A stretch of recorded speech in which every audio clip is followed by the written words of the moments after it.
जनता में भी इस बात की ये संदेश पहुंच गया है कि मतलब सच से कोई वास्ता नहीं है, खाली मतलब दिखाने का, यही बाहर के लोगों को दिखाने का शायद यही मकसद था। जो 200 लोगों को जो नजरबंद किया गया या रोका गया या जो भी कुछ कह लीजिए, वो सब यही था कि इसका कहीं प्रोटेस्ट ना हो, ये कहीं नहीं दिखाई दे कि यहाँ क्या है, या उसको न दिखाई दे कि साहब यहाँ हमारा हमारा विरोध भी है, ये जताने के लिए कि हमारा इस देश में विरोध तो है ही नहीं।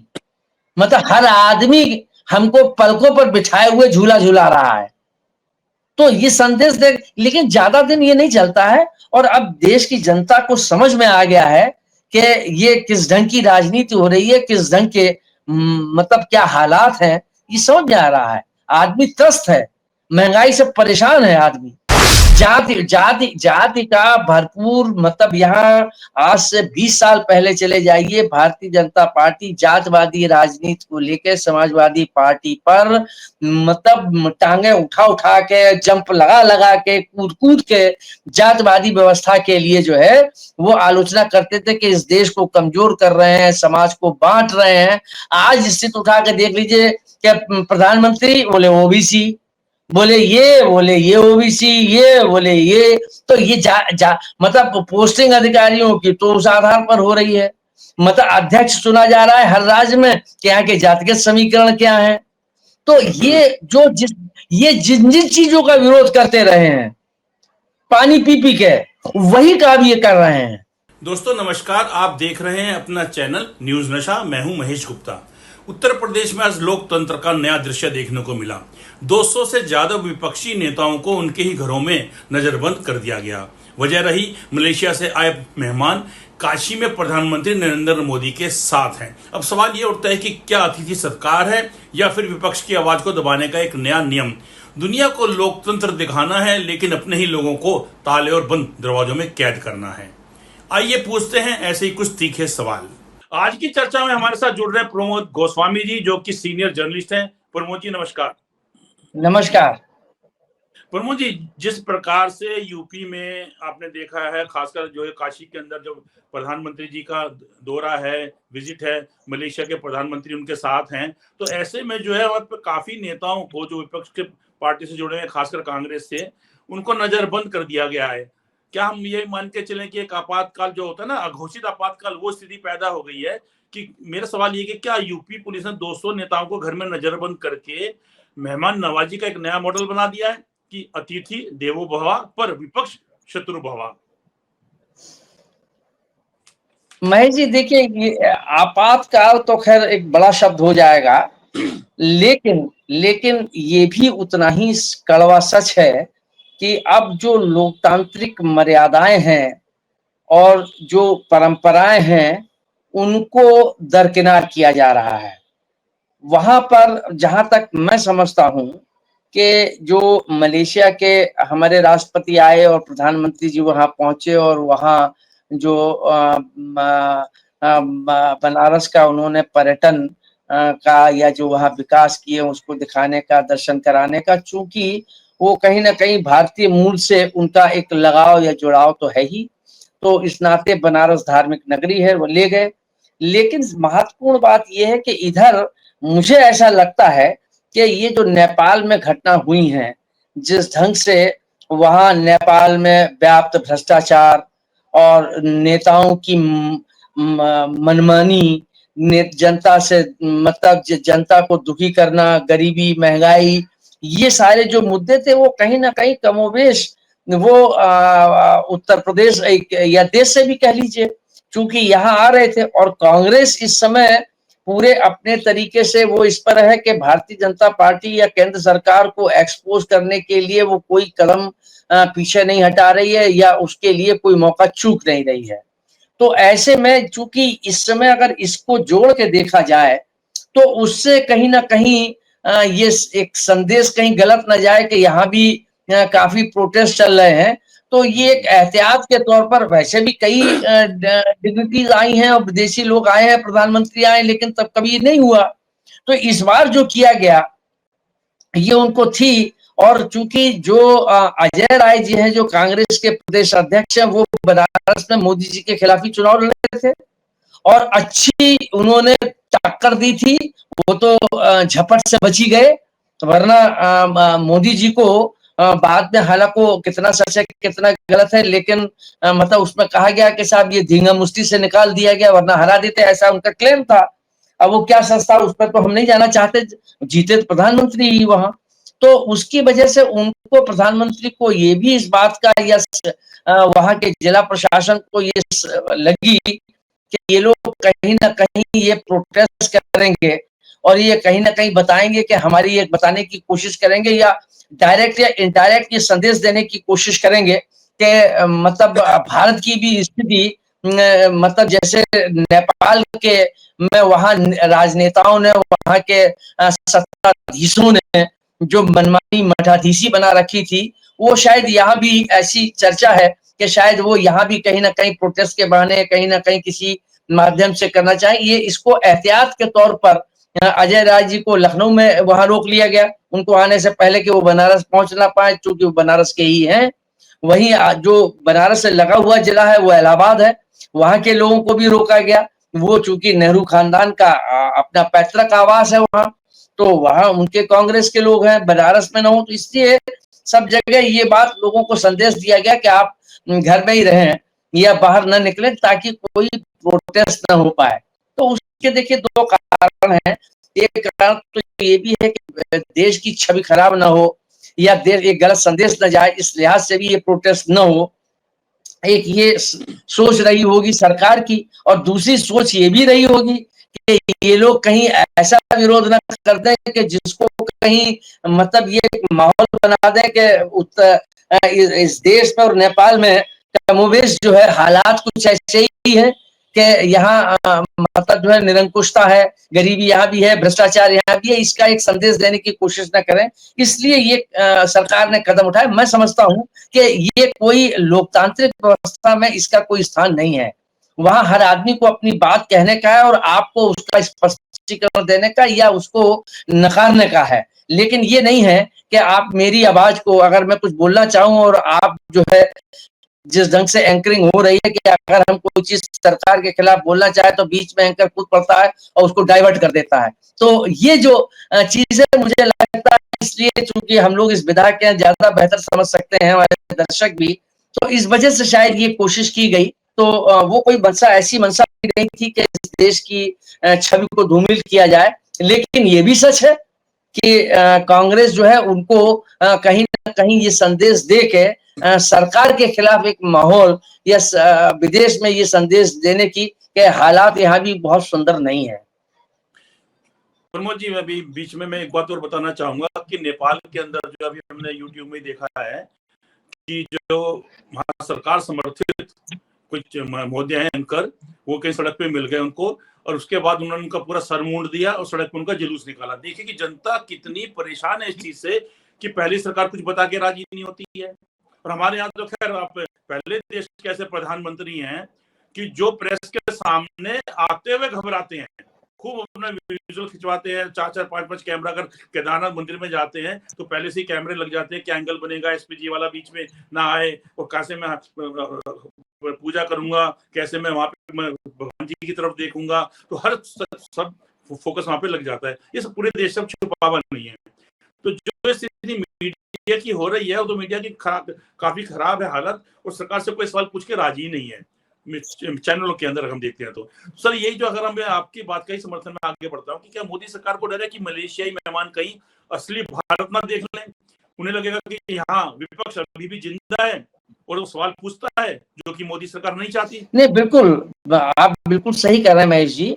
देखिए जो नेपाल में हुआ, यही बात मैंने पहले ही कही कि ये चीजें जो सरकार की वहां निरंकुशता रही, एक डेमोक्रेसी को कुचलने का जो काम किया गया, भ्रष्टाचार हुए, उनके अपने लघु भग्गू ये जो उनके जो कार्यकर्ता थे, उनके परिवार के लोग थे, उन लोगों को मतलब सारे सरकारी संसाधनों का उपयोग करने का जो अवसर दिया गया, बाकी लोगों की अनदेखी की गई, खाली ढपली पीटी गई।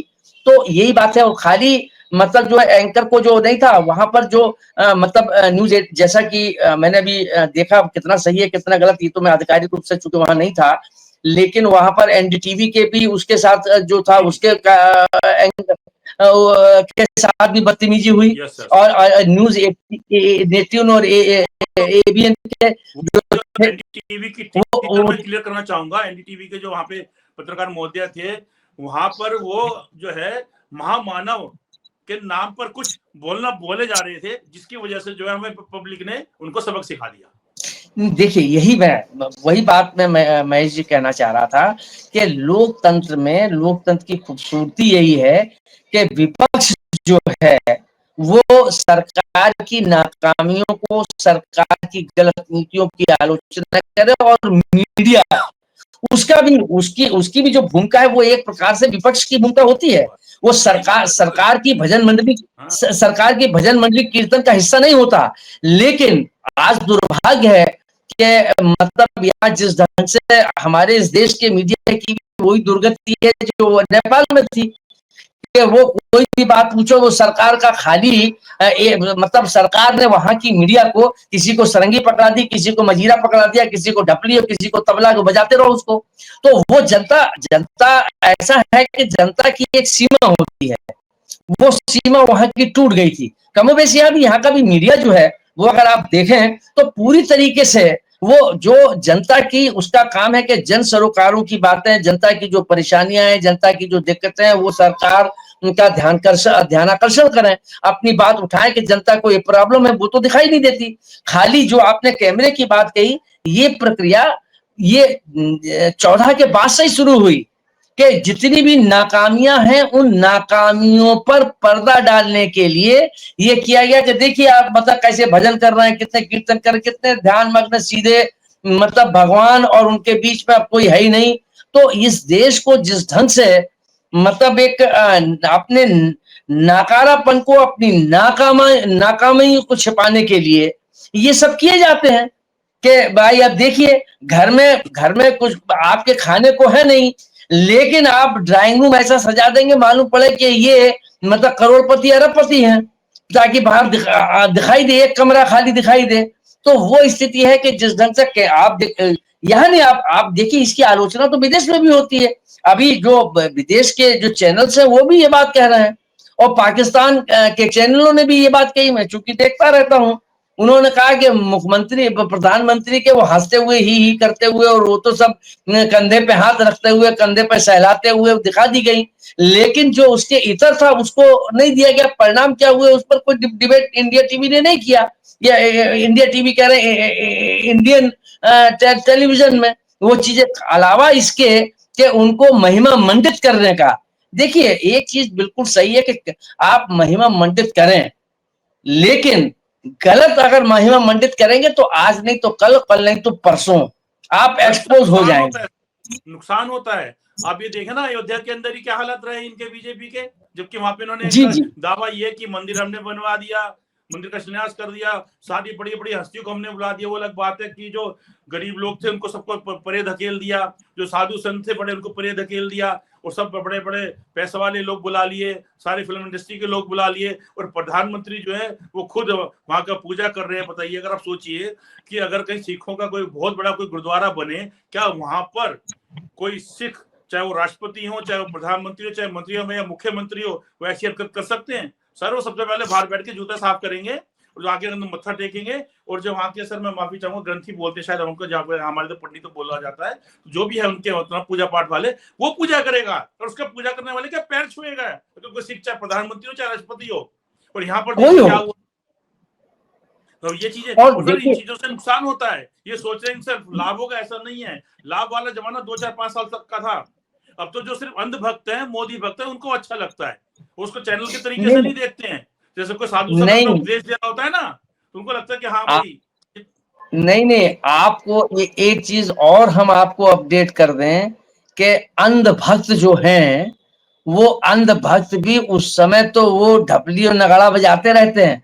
बाद में जब कहा जाता है बोले क्या करें भाई, पार्टी में है तो ढपली बजाना हमारी मजबूरी है, तो अंधभक्त भी अब इससे सहमत नहीं इनकी इस ढपोल संघ की कार्यक्रमों से। ये जो ढपोल संघ की कार्यक्रम है, या जो दिखाने का कि देखिए अब पता लगे कि राम जी को उंगली पकड़ा कर ले आ रहे हैं, राम जी तो पूरे विश्व को लेके आए, ये राम जी को लेके चले जा रहे हैं। सर क्या तो मतलब, ये आप सारी भगवान का हाथ पकड़ के भगवान को छोटे बना दिया इन्होंने, भगवान का हाथ पकड़ के लेके आ रहे हैं, क्या मजाक हो रहा है? वो मैंने आपसे कहा आज ना, तो का जमाना। ये जितने भी ये जब जितने भी ढोंग हैं, ये जितने भी अपने नकारापन को छिपाने के ये उपक्रम हैं। सर सवाल ये था कि मैं आगे बढ़ते हैं कि भारत जो है बहुत बड़ा लोकतांत्रिक देश माना जाता है, और हमारा सवाल ये है कि सर मोदी सरकार है, जब मोदी जी है, उनको लोकतंत्र पर जब इतना पक्का भरोसा है, तो फिर वो विरोधी नेताओं को या विपक्ष के नेताओं को या जो भी आदमी विरोध करना चाहता है, चाहे आम जनता भी क्यों ना हो, उसको दिखाने से इतने ज्यादा डरते क्यों हैं जब उनको अपने लोकतंत्र पर इतना भरोसा है?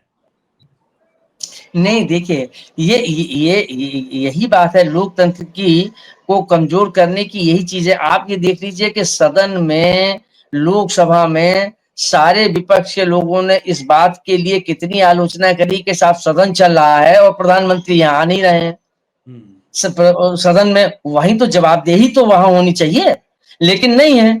ये सारी चीजें जो आप कह रहे हैं वो सिर्फ यही है कि ये जिस ढंग से दिखाया, जो जो उनकी खामियां हैं, अब आप देखिए मतलब कैसी, मतलब कंट्राडिक्टरी चीजें हैं। एक तरफ तो ये बात का दावा किया जाता है सरकार की तरफ से, और ये आंकड़े दिए जाते हैं कि इस देश में गरीबी जो है वो 40 करोड़ जो है वो गरीबी रेखा से नीचे ऊपर उठा दिए गए हैं। 81 करोड़ जो है वो जो है उनको आप फ्री में भोजन दे रहे हैं। अब क्या सही माना जाए? अगर मतलब अगर ये मान लिया जाए तो 120 करोड़ तो यही हो गए। तो जब 120 करोड़ अगर मान लिया जाए तो मतलब हमारी जनसंख्या को देख लीजिए जाए तो मतलब 2 4 से 10 15 करोड़ बचे कि मतलब जो गरीबी के रेखा नीचे, वरना देश तो इतनी प्रगति पर है, सतयुग में चला गया है। और मतलब झूठ बोलते नहीं है ये सरकार, सतयुगी सरकार है, झूठ से परहेज करती है। अगर कोई झूठ बोल देता है तो चुल्लू में पानी में डूब मरते हैं, मतलब इतनी ऐसी दिखाते हैं।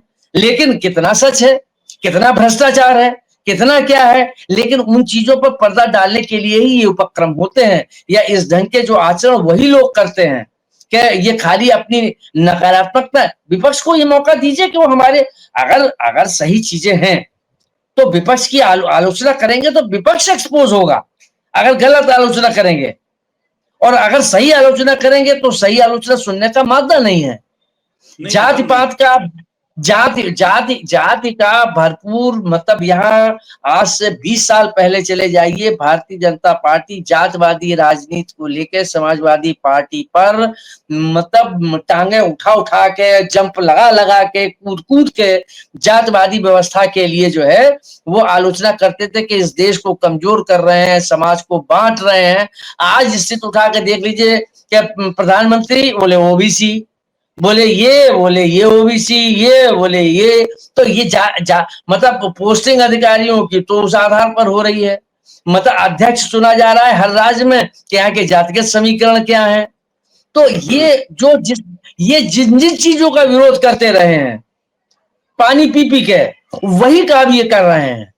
आप बताइए सिलेंडर के लिए, मुझे वो भी जब कभी सिलेंडर जब मेरे सामने आता है तो मुझे वो सुषमा स्वराज जी और वो सबों का जो दिल्ली में उन्होंने गैस सिलेंडर के दाम बने थे तो उन्होंने जंतर मंतर पर जो है सिलेंडर रख के जो प्रदर्शन किया था कि साहब बढ़ा दिए बढ़ा दिए बढ़ा दिए।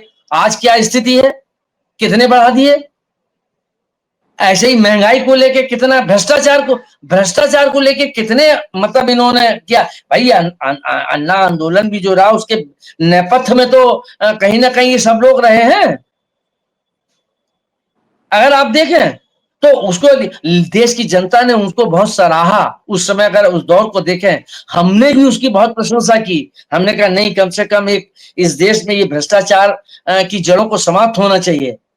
आज आप बताइए, आज तो भ्रष्टाचार बचा ही नहीं है ईमानदारी के अलावा।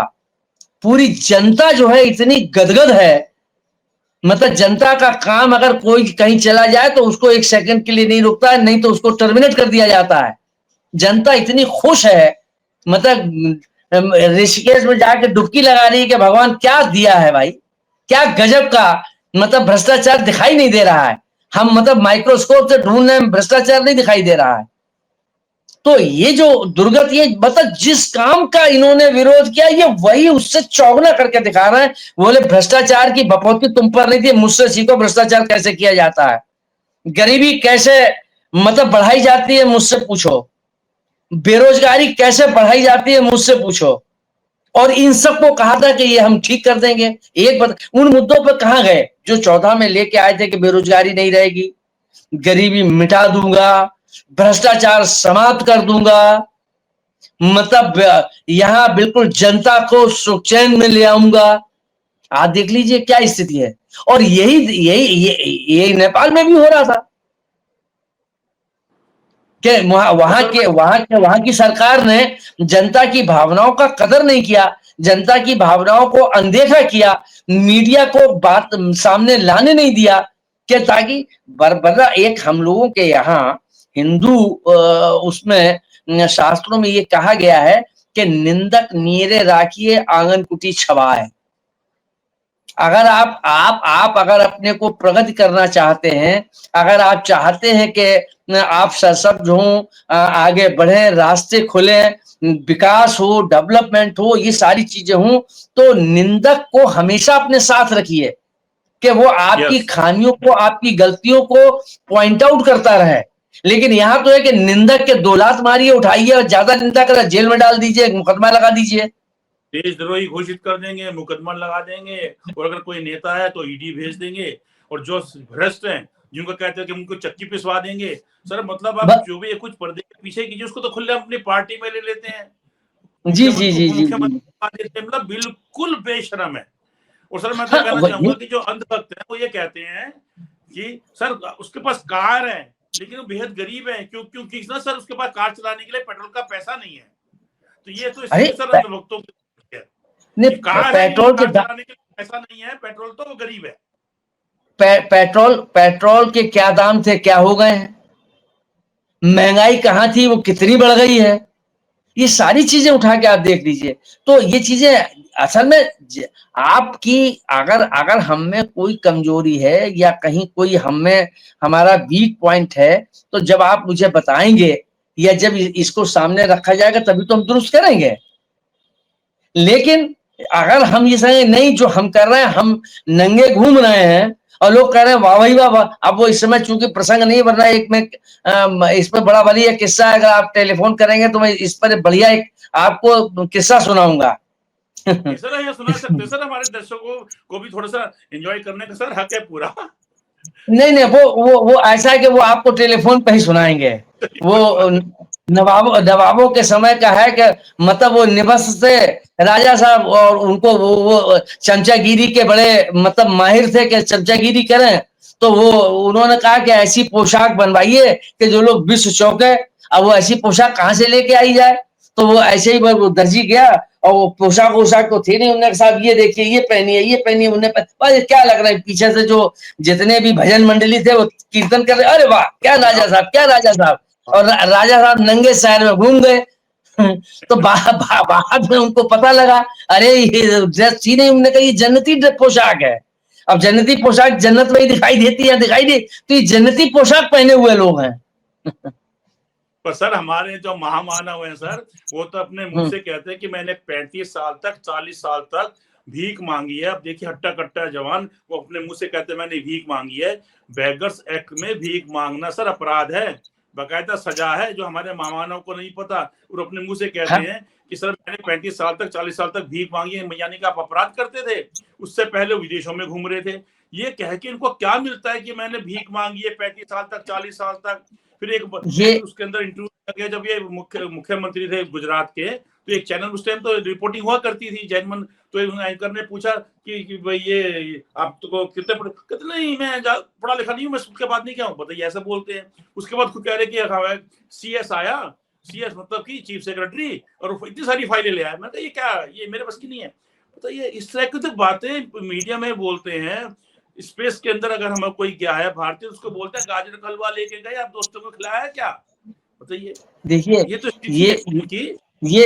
ये इस देश का दुर्भाग्य है कि यहाँ अशिक्षा रही। हालांकि अब काफी शिक्षित हो गए, अशिक्षा रही है और आज भी काफी अशिक्षा है या मतलब वो है। तो ये खाली वो मैनेजमेंट करते हैं कि ताकि उन लोगों को अपील करे, गरीबों को देखे मैं भी भूखा नंगा हूँ, मैं भी साहब हाँ भीख मांगा, मैंने भी चाय। तो जो वो वोट जो निचले तबके का वोट बैंक है उसको समेटने के लिए ये एक उनकी कार्य योजना का रणनीति का हिस्सा है। न भीख मांगी और न लोग तो ये भी कहते हैं कि चाय नहीं बेची इन्होंने। हाँ, इनके पिताश्री जरूर उनका स्टॉल था या अरे वो अभी था। चाय बेचने की बात कर रहे हैं, उस समय तो वहां पे वो स्टेशन ही नहीं था, आरटीआई लगा के पता कर लीजिएगा। नहीं जिस नहीं समय की वही चाय बेचने की बात करते हैं उसके 13 साल बाद तो स्टेशन बना है। हाँ और एक भी लेकिन पूरे देश के अंदर ऐसा इंसान नहीं है जिसने कहे कि मैंने जो है मोदी जी के हाथ की चाय खरीदी कहीं। एक भी आदमी ऐसा नहीं है जो ये कह दे कि मैंने मोदी जी के साथ स्कूल में पढ़ा था, मैं मोदी जी के साथ कॉलेज में पढ़ा था, मैं मोदी जी के साथ पीजी पोस्ट जो पोस्ट ग्रेजुएशन होती है, स्नातकोत्तर शिक्षा, उसमें मैं उनके साथ हाँ पढ़ा था। सर, एक आम आदमी को आज हम किसी देश का, किसी राज्य का मुख्यमंत्री बना देते हैं, अननोन आदमी को भी। आप देखिएगा कि 10 दिन के अंदर ही यूट्यूब पे कितने लोगों के मैसेज आ जाएंगे, अरे इनको तो मैं पहचानता हूँ, ये तो मेरे साथ स्कूल में पढ़ते थे, अरे ये तो मेरे साथ कॉलेज में पढ़ते थे। इवन जो टीचर जिंदा होंगे, अब तो खैर बुजुर्ग हैं, टीचर मुश्किल से हो सकता कोई जिंदा हो, नहीं तो शिक्षक कहते हैं इस बच्चे को तो मैंने पढ़ाया हुआ है। यहाँ पे पूरे देश के अंदर एक भी आदमी ऐसा नहीं है जो कह दे स्कूल में, कॉलेज में या पोस्ट ग्रेजुएशन के दौरान हमने मोदी जी से हमारी कोई मुलाकात हुई थी या मोदी नाम के किसी आदमी को जानते हैं या हमने उनके साथ पढ़ाई की है। बताइए, अरे कोई भाई साहब आदमी अपनी आप डिग्री को छुपा रहा है, उसके क्या मायने हैं? उस समय की नहीं डिग्री नहीं जब कंप्यूटर आया नहीं था, हाथ से लिखी जाती थी और उसके अंदर जो है कंप्यूटर का प्रिंट है। बताइए, ये तो हालात है सर। तो इन बातों से क्या देश सिर्फ ये अंधभक्तों को अच्छा लगता है सर? पूरा देश इन बातों को जानता है। चलिए अब हम और आगे बढ़ते हैं। तो सर, मेरा एक सवाल ये भी था कि क्या विपक्षी नेताओं की नजरबंदी असल में मोदी सरकार का एक कोई हिंडन इंट्रोडक्शन है, वेलकम टू न्यू इंडिया, जहां विपक्ष सिर्फ घर में मिलता है? क्या ये दिखाना चाहता है मोदी सरकार? देखिए, यहाँ जितने भी चाहे वो चाइना के प्रेसिडेंट आए हों, उनको वहां ले गए थे और गुजरात में ले गए थे, झूला झूला था। तो वहां भी वो जो बाहर का मतलब देश जो है वो खाली दिल्ली नहीं है, गुजरात नहीं है, मतलब जयपुर नहीं है खाली, ये दिल्ली खाली नहीं है, उसके बाहर आ जाइए, वो उसकी बहुत है। तो खाली दिखाने के लिए देखिए हमारी हमने कितना प्रगति कर दी, कितना प्रगति कर दी। दूसरे ये भी एक देख लीजिए कि वो इस बात का ढिंढोरा पीटते हैं कि 70 वर्ष में कुछ नहीं हुआ, ये आज देश जो भी है वो 10 वर्ष का, ये 11 वर्ष का। बाकी तो मतलब और सब तो नाकारा थे, हम ही एक मतलब काम करने वाले इस देश को कहाँ ऊंचाइयों पर ले गए। ये उनके जो भक्त हैं जो डिबेट पर आते हैं, उनके प्रवक्ता, वो खाली यही समझते हैं कि ये विकास तो 10 ही वर्ष का है, बाकी तो था ही नहीं। ये बुनियाद भी उनके पिताजी रख गए होंगे, पुरखे रख गए होंगे। तो ये है ना। तो वो आलोचना करके, आपकी आलोचना करके हम अपने को बड़ा नहीं कर सकते। और इनकी प्रयास यही, अच्छा ये भी देखिए, एक हर चीज का दौर होता है, ये एक दौर चला, अब वो धीरे धीरे सब एक्सपोज हो गए हैं, अब इसमें ज्यादा दिन नहीं बचे हैं। ये नोट कर लीजिए जो मैं आज आपसे कह रहा हूं। अब ये सारी चीजें इनके कि मैं चाय बेचता था, मैं गरीब हूं, मैंने गरीबी हटा दी, महंगाई कम कर दी, बेरोजगारी, मतलब रोज अखबार में आते हैं कि साहब मतलब आज 2 करोड़ दे दिया, 3 करोड़ दे दिया, 4 लाख दे दिए, 5 लाख रोजगार दे दिया। रोजगारी स्थिति वही की वही है। तो ये दे कहाँ रहे हैं? ये खाली आंकड़े देके और लोगों को बेवकूफ बनाने के लिए, वोट घसीटने के लिए ये खाली चीजें हो रही हैं। और अब कहीं ना कहीं जनता में भी इस बात की ये संदेश पहुंच गया है कि मतलब सच से कोई वास्ता नहीं है, खाली मतलब दिखाने का, यही बाहर के लोगों को दिखाने का शायद यही मकसद था। जो 200 लोगों को जो नजरबंद किया गया या रोका गया या जो भी कुछ कह लीजिए, वो सब यही था कि इसका कहीं प्रोटेस्ट ना हो, ये कहीं नहीं दिखाई दे कि यहाँ क्या है, या उसको न दिखाई दे कि साहब यहाँ हमारा हमारा विरोध भी है, ये जताने के लिए कि हमारा इस देश में विरोध तो है ही नहीं। मतलब हर आदमी हमको पलकों पर बिठाए हुए झूला झूला रहा है। तो ये संदेश दे, लेकिन ज्यादा दिन ये नहीं चलता है। और अब देश की जनता को समझ में आ गया है कि ये किस ढंग की राजनीति हो रही है, किस ढंग के मतलब क्या हालात हैं, ये समझ में आ रहा है। आदमी त्रस्त है, महंगाई से परेशान है आदमी, और मध्यम वर्ग तो बुरी तरीके से ध्वस्त है। प्रमोद जी, मैं तो एक बात और कहना चाहूंगा इसके अंदर कि नेपाल में जो हमारा पड़ोसी देश है, इसको बहुत गंभीरता से लेना चाहिए इस बात को कि सर कोई चीज जब आसपास होती है ना, अगर आपके आसपास कोई असर, चीज बहुत अच्छी है तो कहीं ना कहीं वो किसी ना किसी पर असर छोड़ के जाती है। आसपास बिल्कुल। आपकी कोई बुरी चीज ही क्यों नहीं हो, लेकिन वो अगर कहीं बुरी चीज है वो भी कुछ ना कुछ लोगों पे वो अपना असर छोड़ के जाती है। तो जिस प्रकार से वहां पे हालात है ना सर, तो वो हालात जो है ना कहीं उसकी हवा भी आसपास में जो है वो नुकसान पहुंचा सकती है सर। हाँ ये बिल्कुल, सच्चाई है। देखिए नहीं नहीं, बिल्कुल सच्चाई है। देखिए वहां का जो भ्रष्टाचार रहा, वहां का जो नादिरशाही तानाशाही रही, ये उसी के खिलाफ तो वहां जनता सड़क पर आ गई।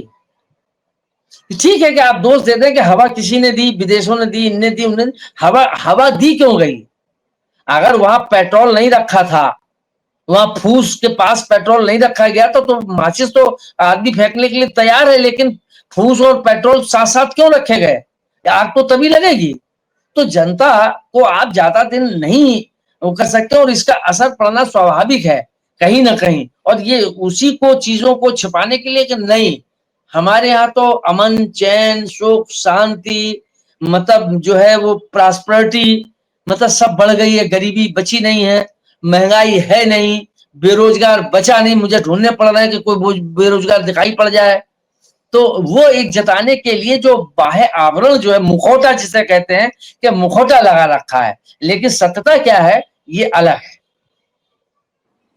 सर इसमें के अंदर अब एक सवाल ये है आखिरी, कि आखिरी सवाल ये कि 200 नेताओं में 200 से ज्यादा बोलने, हम एग्जैक्ट फिगर क्या बोलेंगे, उनको जो है कैद करने के बाद, घर में नजरबंद करने के बाद, क्या सरकार अब ये साबित करना चाहती है कि जो विपक्ष है वो सिर्फ और सिर्फ टीवी स्टूडियो में और ट्विटर पर ही रहेगा? नहीं बिल्कुल, वो तो ट्विटर कहाँ, वो खाली ट्विटर पर ही रहेगा। न्यूज में अखबारों में तो कहीं है ही नहीं विपक्ष, आप उठा के देख लीजिए। ठीक बात। मतलब वो तो ये तो बंदिश 14 के बाद से चल रही है, और मीडिया को ये मीडिया को पूरी तरीके से कैद कर दिया गया है। मीडिया निष्पक्षता से कहां दिखा पा रही है कोई चीज? ऐसा नहीं है, बहुत से लोग हैं जो दिखाना चाहते हैं, लेकिन उन्होंने नस पकड़ ली। पत्रकार, मैं आज भी पत्रकार को मैं दोष नहीं देता हूं, या एंकर्स को दोष नहीं देता हूं। वो ठीक है कि भजन कीर्तन मंडली कर रहे हैं, लेकिन वास्तविकता ये कि जो मालिक है मीडिया, वो सब उन्होंने मीडिया के माल को कब्जा कर लिया है, और उनसे कह दिया मैं कि माफी चाहूंगा सर, मैं इस बात से आपकी सहमत नहीं हूं सर। एक जर्नलिस्ट जैसे एक फौजी होता है सर, ऐसे सर एक जर्नलिस्ट जो है ना सर, वो भी फौजी होता है सर। सिर्फ फर्क इतना है कि वो युद्ध में नहीं जाता, वो सिविल फौजी कहलाता है। अगर आप अपनी मर्यादा से गिर जाएंगे, नैतिकता से गिर जाएंगे, सत्यता से गिर जाएंगे सर, फिर आप जर्नलिस्ट नहीं रहेंगे। आपको खाली एक उदाहरण इसलिए मैं दे दूं, जो मैं कह, बढ़ाना चाहूंगा कि सर इसमें भी देखिए नहीं नहीं डिफरेंस। नहीं नहीं, ये जिन्होंने महत्वपूर्ण, करोड़ों रुपए का पैकेज छोड़ा और छोड़कर जो है उन्होंने चैनल छोड़ दिए। मैं यही कह रहा हूं, आप एनडीटीवी को ले लीजिए, ये क्या हुआ उसमें, उसके मालिक नहीं मिले हुए थे, और उसके बाद उस पर बराबर आ रही थी, उन्होंने उसको बंद करा दिया, खरीदवा दिया, और अपने लोगों को दिलवा दिया। तो ये मालिक है। अच्छा, पत्रकार की वास्तविकता को भी तो समझने की कोशिश थोड़ा सा करिए महेश जी। सवाल ये है कि वो अपने बच्चों को पालने के लिए वहां कहीं अगर नौकरी कर रहा है, उसको मालूम है कि अगर खिलाफ देंगे निकाल बाल कर दिया जाएगा, तो भैया अपने बच्चों को भी तो सर मैं फिर हाथ जोड़ के इसमें भी एक बात जोड़ना चाहूंगा सर, मैं भी जर्नलिस्ट हूं। मैं एक बात तो जोड़ना चाहूंगा सर इसके अंदर भी, कि इसकी भी एक सीमा होती है सर। चलो हाँ, ये सीमा होती है। अगर आप गोदी नहीं एंकर नहीं, है सर, गोदी एंकर है, मैं 3-4 को तो बहुत पर्सनली जानता हूं सर, बहुत मोटा फायदा मिलता है, बहुत मोटा फायदा। आप 3-4 को जानते हैं, मैं कम से नहीं मिले तो भी तनख्वाह में सर बहुत अच्छा काम चलता है, लेकिन जिस प्रकार से तलवे चाटते हैं जाके उससे अपना पर्सनल बहुत ज्यादा फायदा उठा रहे हैं। मैं इस आपकी इस बात से मैं सहमत हूं, इससे असहमत नहीं हूं, लेकिन मतलब मजबूरी ये है कि अगर आप लिखना भी चाहें, मैं बोलना भी चाहूं, तो स्थिति है कि वहां से ये मेरे ऊपर तलवार है। जो ऐसे लोग हैं भाई, पहले मालिकों की दखलंदाजी अखबार में कहां थी? बिल्कुल नहीं थी जी। एक इंडियन पे मुकदमा दर्ज हुआ तो उन्होंने गोयनका जी को बोला, इंडियन एक्सप्रेस जनसत्ता के जो मालिक थे, तो गोयनका जी ने बोला कि जब तक हमारे पे मुकदमा दर्ज ना तो हम जर्नलिस्ट कहाँ। उन्होंने बोला कि जितनी मेरी एज है उससे ज्यादा तो मेरे पे मुकदमा दर्ज है। और सर हाँ। आप देखें, इंडियन एक्सप्रेस जनसत्ता का एक जमाना था जबकि कांग्रेस की सरकार थी, और सर अरे अगर जाके इन दोनों का जर्नलिस्ट बोलता था कि मैं एक्सप्रेस से हूँ या जनसत्ता से हूँ, तो सर एकदम से वहां पे हिल जाते थे लोग, जैसे सीबीआई का छापा पड़ गया हो। इमरजेंसी में जनसत्ता और इंडियन एक्सप्रेस ने बावजूद प्रतिबंध के उसने घुटने नहीं टेके। और ये नहीं, एक दौर ये भी था कि जो मतलब जनसत्ता और इंडियन एक्सप्रेस के संपादक थे और उसमें गोयनका साहब आ गए तो संपादक ने उनका सम्मान रखने के लिए कहा कि आप वो खड़े हो गए। उन्होंने कहा नहीं नहीं आप बैठिए, आपका कद और हमारे कद में फर्क है, आप इस देश के, तो एक ये सम्मान था। आज जो है वो जो क्या जो संपादक है, अब संपादक बचे नहीं, अब लाइजनर्स हैं, उनके लाइजनर का काम करते हैं। हाँ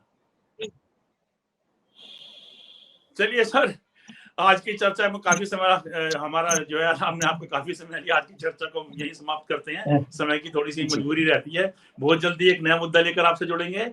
आपसे बात करके अच्छा लगा सर। नमस्ते। नमस्कार। नमस्कार। और आप हमसे जुड़े रहने के लिए सब्सक्राइब करें YouTube पर, फॉलो करें Twitter पर और लाइक करें Facebook पर। और ज्यादा जानकारी के लिए आपको टाइप करना होगा सिर्फ न्यूज़ नशा।